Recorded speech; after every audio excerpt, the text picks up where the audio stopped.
Satu dinar kecil tetapi berharga. Satu dinar bersamaan 4.25 gram emas berkutularan 999. Kecil, padat dan bernilai tinggi. Ia boleh disimpan dalam dompet, dalam peti keselamatan atau di rumah. Saiznya kecil tetapi nilainya besar. Yang penting, ia sangat mudah dijual semula.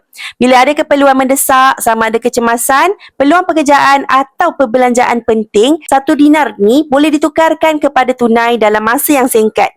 Pabrigo sedia membeli balik pada bila-bila masa dengan harga semasa yang telus dan dipaparkan secara terbuka tanpa sebarang syarat. Berbeza dengan simpanan dalam akaun bank atau unit amanah, satu dinar adalah aset fizikal, tidak terkesan dengan gangguan sistem, tidak disekat dan tidak boleh dibekukan. Satu keping emas ni mungkin jadi penyelamat anda pada saat yang tidak terjangka. Hana bantu mulakan tabungan emas di Public Gold, boleh bermula sama ada dengan RM100 atau 1 gram. Puan boleh rujuk pin video di profil Hana akan bantu dan bimbing sebaiknya.